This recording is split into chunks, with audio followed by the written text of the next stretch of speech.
a common thing that happens, and I think there are many different reasons why that happens. I mean, one is, do you have, you know, a very clear-cut procedure and policies in place, but also it's how often do you revisit them with the team? How often do you, you know, how often do you, or do you have, what I love to do with policies and procedures is you have your set manual, but you pull out your key procedures and policies that are, you know, because an SOP manual, depending on the business and how it operates, can be lengthy, and you give it to people to read, they scan through it, and that's job done.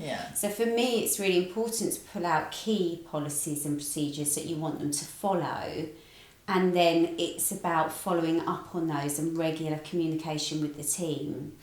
I think it's totally the communication, but it's also the bottom line is there's no consequences for actions and no consequences for non-actions. So if you don't have consequences, how can you expect anyone to follow anything? It's a little bit like mummy and daddy telling you, no, don't do that, no, don't do that, no, don't do that. After, just do it. Well, you're just going to do it, and you're going to push that boundaries all the time as a staff, or, you know, you're going to kind of make sure that you just do what you feel is right, isn't it, as a staff member, because you can't get away with it. Yeah, absolutely, and then everyone sort of, and again, if there's lack of management behind it and the follow up, then, you know, like you said, it's nature to be able to get away with things. Not that necessarily people do it to get away with things, but everyone develops their own way. I had a client who we ended up having to do a procedure step by step of how to fold the towels because the team was just, you know, putting the towels in, and there's not enough space. It was quite a small space in the first place. So you create a procedure on how to fold the towels, but if you create that procedure, get everyone to sign it, right, done my bit. So that's not going to be enough, is it? You've got to then work around that. If that becomes the focus over the next 2 months, we're going to focus on the towels. Maybe we need to have a rota of who does the towels, so we know who's been responsible for that folding. It sounds really petty, but actually after a while it becomes a habit. But you can't expect a habit to change just because you've put a procedure in place. No, exactly. Just because you've tapped one up and then popped it in and said this is what you need to do. It does need to become part of their everyday work life, and that that the team understands what each procedure is and why, I think, as well. Sometimes we don't necessarily explain why that's in place, why it's important that the towels look a certain way, or you know, I think it's lack of attention to detail for the team, I think, as well, because you see the business in different eyes as than the staff do. So I think it's about them understanding you and why these procedures are in place, why it's important that we do this way. So in the pandemic, we saw a lot of people kind of panicking, thinking, I need to have an SOP manual. My fear was that we saw a lot of people sharing the SOP manual, which to me is very much UIP, the way you want to operate. So you've got to be really careful, because that's what makes you unique, and how you operate is very much the way you want to deliver the customer journey and the staff journey within the business. So it's very much your thought process. If the staff still do what they want, there's an element of definite communication that you mentioned. We're not really pushing things properly. We're not making an importance of that procedure properly, because like the SOP manual is too big, and we just, oh my God, there's too many kind of policies in place. So focus on really ultimately what is important right now in your business. Take sections, or take those key aspects of it. Also, there's an element of how you onboard somebody into the team, and I still think a lot of the time we rush that when we're onboarding, and we're like, they're good, bish bash bosh, they're in the business, brilliant, but we don't put an importance on how we operate, how you need to conduct yourself, what's expected of you, this is the procedure for this is this, do you understand it, do you want to run through it, and so on. I think sometimes we say, right, and this is the SOP manual, and this is this, and this is this, and then you're ready to go. And we don't put enough. Or the importance to it, or the best one is when I really feel when we onboard someone before they come in, we send the contract, we send the employee's handbook, and in the employee's handbook it's like grievance procedure, how to finish, and you're like, whoa, this is so intense, isn't it? Because as an owner you want to protect your business, but as a newcomer you've not even signed the contract yet, you're receiving all these key policies that are so strict, and making you feel like, oh God, no. It doesn't have a great connotation if you're not careful. And to me, it's like you said, like do a welcome letter to the staff member before they come into the business. Then once they come in, then really sit them down and go through the key policies, signing the key policies with them, so they have the importance of it. And they understand the importance of it.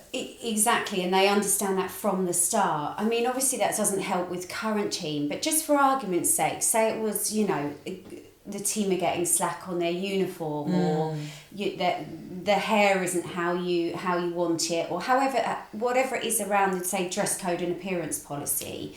Is that okay? If that's really bothering you, that's becoming an issue, then you pull the team together in a team meeting. You get out the policy, you're explaining to the team, look, the importance of this is so that we've got consistency with our clients.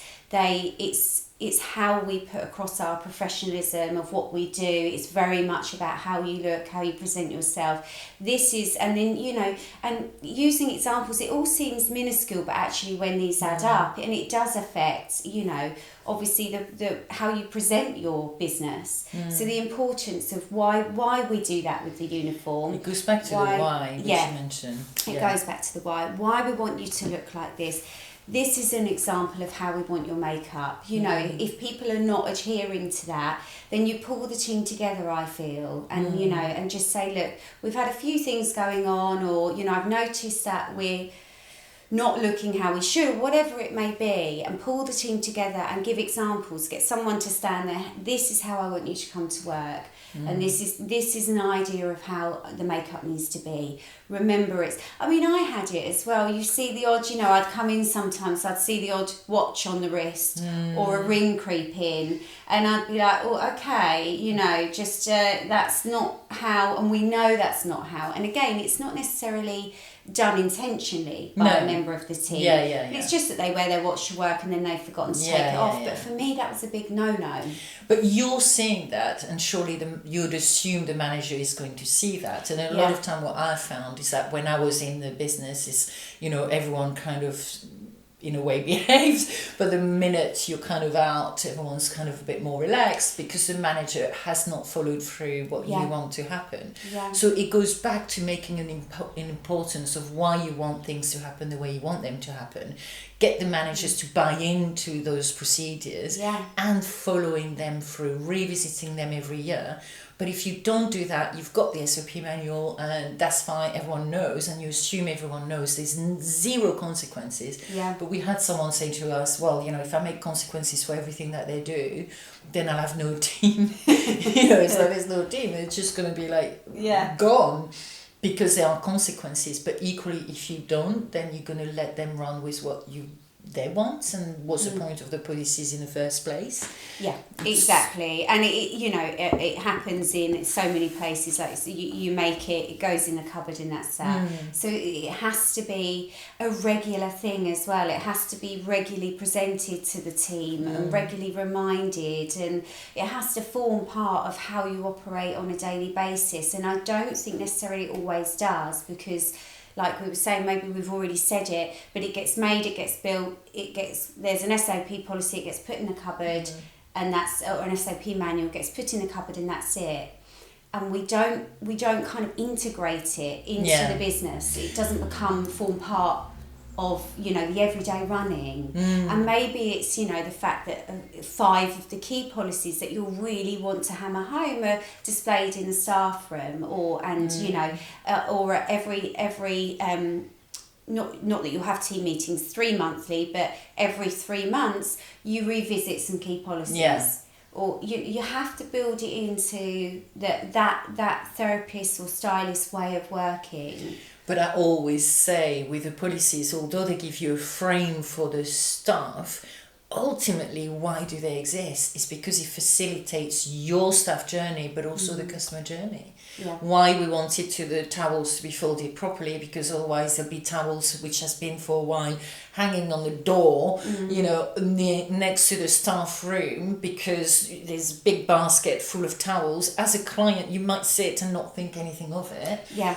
But it's still that connotation of kind of, clean fresh towels in a great big basket on the door. It's just not really inviting. Yeah. So that and the standards then drops, and ultimately every time we created a procedure, how is that affecting the customer journey? How is the customer going to feel? Is that going to make it better? Is it going to have a huge impact? Or actually it's going to smooth the operation, which ultimately makes the customer journey even smoother? Yeah. So all you have to do now is press the subscribe button and join us every week for an insight chat. And if you have any burning questions that we haven't yet answered, then just pop in the comments below or send us an email and we can include them in one of our weekly chats. And also we have started this amazing community of like-minded salon owners to join us on a monthly basis with our Insight Chat subscription. Yeah, on that chat as well, you'll also get access to lots of free downloads and content that can really support you in your business. And thank you so much for listening. And we'll see you next time.